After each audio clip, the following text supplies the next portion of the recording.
अजित पवार हे आमदारांसह विधान भवनाकडे रवाना झालेले आहेत। शिंदेंच्या आमदारांची बस सुद्धा सध्या तयार दिसते। काही मिनिटांमध्ये विधान भवनाकडे शिंदेंचे आमदार सुद्धा रवाना होतील अशा स्वरूपाची माहिती आहे। काही मिनिटांमध्ये विधान भवनाकडे शिंदेंच्या शिवसेनेचे आमदार सुद्धा रवाना होणार आहेत। तर अजित पवार यांची बस ही हॉटेल ललितमधनं विधान भवनाकडे रवाना झाली तेव्हाची दृश्य आपण बघतोय। अजित पवार आपल्याला या दृश्यांमध्ये दिसत आहेत। बसमध्ये अगदी पहिल्या सीटवरती अजित पवार बसले। त्यांच्या मागे हे सगळे आमदार मीडियाकडे बघून विजयाची खूण करताना दिसत आहेत। तर शिंदेंचे सेनेचे आमदार हे थोड्याच वेळामध्ये या ठिकाणावरून निघणार आहेत। त्यांच्या बस सुद्धा तयार आहेत।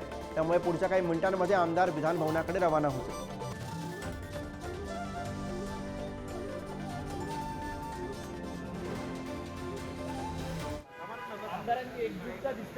तुम्हाला मी सांगतो, तुम्ही असं काही दाखवता की हे काहीतरी नाही। आजपर्यंत अनेक निवडणुकीमध्ये अशा प्रकारच्या गोष्टी घडतात, त्याच्यात वेगळं काही नाही आहे।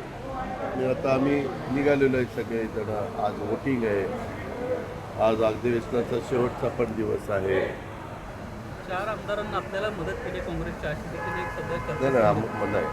आम्ही आमचे फक्त आमदार जे आहेत आणि आमचे सहयोगी आमदार संजय मामा शिंदे, देवेंद्र भोयर असे सगळे आम्ही एकत्र राहून आमचे दोन्ही उमेदवार निवडून आणण्याच्या करता मनापासून प्रयत्न करतो। महायुतीकडून एक चर्चा सातत्यानं महाविकास आघाडीकडून केली जाते की कुठेतरी आमची मतं कुठल्या ते जाणीवपूर्वक महायुती चर्चा करते, कारण अरे कशाला कोण करेल? खरं सांगू का, अलीकडं काही लोकांना काही तर बोलायला विषय नाही तरी काही त्याच्यावर काहीतरी बोलायचं आणि कारण नसताना समाजामध्ये गैरसमज निर्माण करायचे, असं कुठलंही काही नाही आहे। ते त्यांच्या परीनं त्यांचे उमेदवार निवडून आणायला प्रयत्न करतात। महाविकास आघाडी त्यांचा प्रयत्न करते, महायुती त्यांचा प्रयत्न करते। प्रयत्न करणं प्रत्येकाचं काम आहे। हां